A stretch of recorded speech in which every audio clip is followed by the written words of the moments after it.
What up, people? Crack Lemonade here. And one thing that is true about the 90s is that Looney Tunes was insanely popular. And they had Tiny Toon Adventures 2 with the new adventure with the younger versions of the Looney Tune characters in New Adventures. It was a crazy time. And one thing that was true is they made a lot of Looney Tunes related games, and I believe there are 2 Tasmanian Devil related games for the Sega Genesis. But today, playing Taz in Escape from Mars, because that is a game that I played as a child. If I get the other one, or if I ever feel like looking up the other one, I'd play that. But that would be completely blind and not nostalgic. But I also just picked this up out of nowhere, so it's not like the best gameplay. So you play as Tasmanian Devil, and again, Taz was insanely popular. He had his own TV show where he was a Tasmanian Devil living with his family, and Looney Tunes was it was a weird time with Looney Tunes, because you would see like the older Looney Tunes cartoons mixed with some of the newer Looney Tunes cartoons, and they would just come on TV at a scheduled time, but basically random. Like, you don't know what episodes are coming on when, and you don't have your choice of what episode comes on, so you just get to see whatever is on the TV at the time. So yeah, I don't know, like, this is not like a game I'd be like, oh my god, you have to play this. I highly recommend you go back and play this. It's kind of like it's a whatever game. You can play it every once in a while, but like, if you just have your Sega Genesis out one day, you're like, out of my entire game library, what am I gonna play? I don't know if Taz and Escape from Mars would be your first choice, and if it was, I don't know, I would respect that decision, but I would also question it a lot, because I don't know, it's not like a groundbreaking, or I don't know, by any standards, like, amazing game. And I don't know if this is based off of like a specific Looney Tunes cartoon or special, or even the Tasmanian Devil series itself. Not sure. I thought about looking it up, but I didn't, because I don't know. If I start looking things up when I do videos on stuff, then I gotta look things up and be knowledgeable instead of just talking about stuff. And maybe people find it and enjoy it, as opposed to me having stone cold facts. I do appreciate people who have reviews and retrospectives, and they can look at it from like a purely objective point of view and be like, oh, this game was released this year, it sold this many copies, it was dope. But I think, and maybe somebody who watches this video might disagree with me. I think it's better to just play a game that I used to play and, you know, ramble a little bit about it. And, oh yeah, one thing about the spin attack is, like, with Taz, if you stand in front of an object, you will eat it. You know, whether it causes you harm or not. And I completely forgot what I was about to say. Oh yeah, when you stand in front of things, you eat it. And when you spin, you actually destroy whatever you hit, whether it's like health or something good for you. And at the end of the day, I think it's a very cool but annoying mechanic. But also at the end of the day, this game looks really good. Like, it just looks really, really good.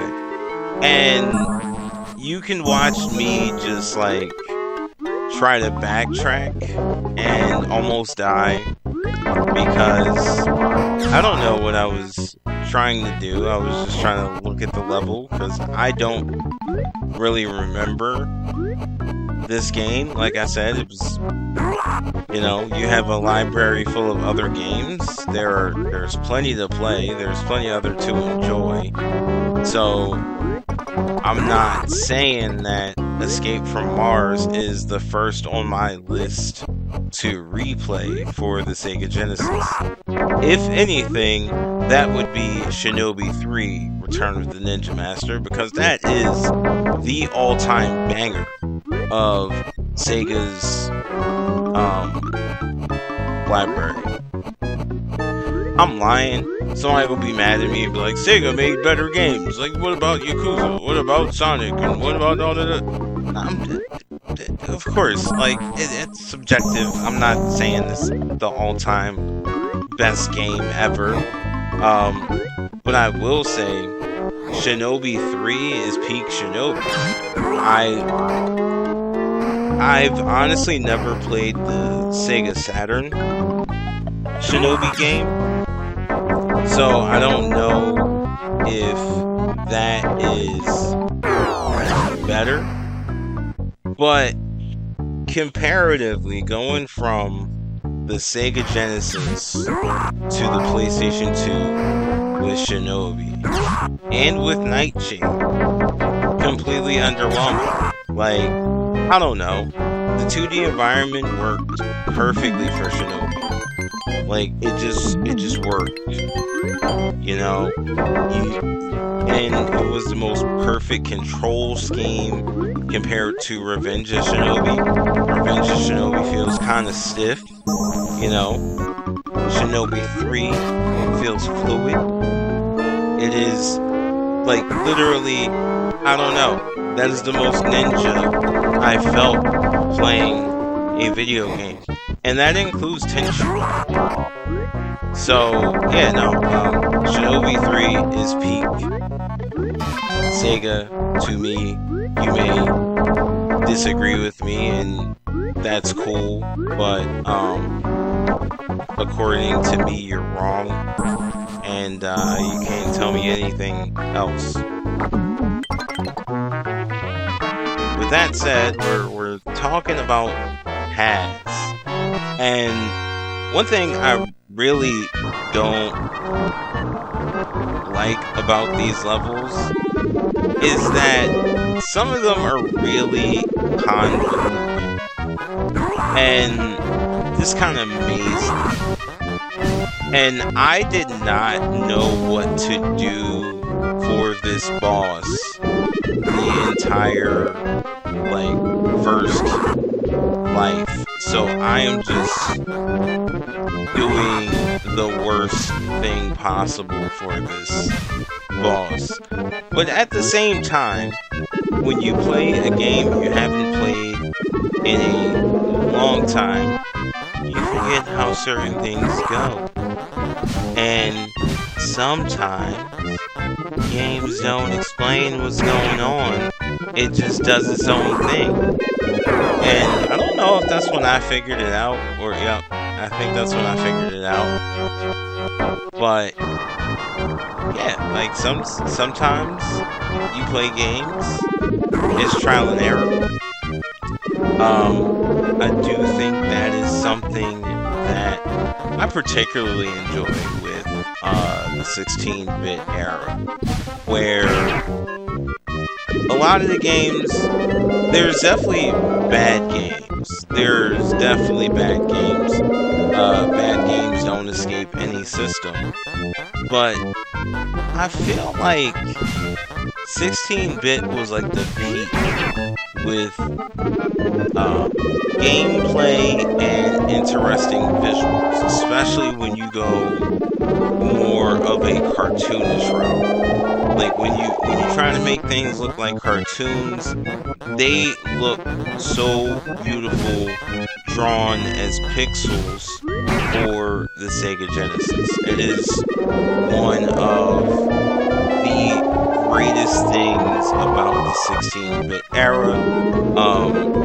I would say Nintendo's graphics are a bit different. I am not that much of a Nintendo connoisseur to tell you, like, to describe them. But the Sega Genesis color palette was just darker to, I guess, match the outward aesthetic of the console itself. And I don't know, when I was a kid, it felt like the more adult system. And when I didn't have a Sega Genesis, when I didn't have a Super Nintendo, and I was a hater, I thought the Super Nintendo looked like a toy. But I was young and I was a hater, and I atoned. I don't know about atoning, because I don't know what I can do to whatever. Words are words.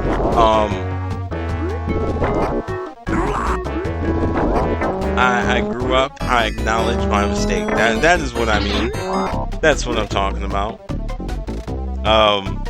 This one is a little bit more off the rails because I really don't have that much to say about the game. So I am ad-libbing a little bit to, go along with this gameplay footage of Taz. I don't know where this is on Mars. It kind of looks cool. Again, annoying level design. But it also could just be because I don't remember this game and I was trying to like spin dash or spin dash Sonic. Yeah, I was sucking at the platforming. But yeah, I just do not say this is a, oh my god, if you have a Sega Genesis, you have to get this game. It has to be in your collection, or you'll be missing out forever. This is not one of those games. Calm down. I'm here to help you. I'm here to support. But at the end of the day, has an Escape from Mars, ain't it? It ain't it. So, look. Listen to Crack Lemonade when he tell you, you don't gotta get this game. It's cool. I'm playing it for you. If you ever get the urge to play the game, you just come back to this video. If you don't want to hear me ranting about this again, you can just watch the thing and mute the audio. I don't care what you do, but I'm not telling you what to do either. But at the end of the day, this has an Escape from Mars. It is not a memorable game, but when I said I tried to get all of the games that I had when I was a child, I included the ones that I didn't so much enjoy as well, because it's the full experience, and you could get this too one day. I might go full Looney Tunes and see which ones are affordable these days in terms of retro games. But I also might not, because that doesn't sound like the best experience. I really don't know that much about cartoon games to be like, yeah. That's how they sold us with the cover art as kids, but I had my games. I didn't have like infinite like gifts for games, so what I had was what I had, and yeah, it was dope. It was a good time. And ultimately, this has been Crack Lemonade. I don't know if you enjoyed this particular rant. It was fairly more directionless than previous rants, because there really isn't much to say about Taz and Escape from Mars. It existed. Peace out, y'all.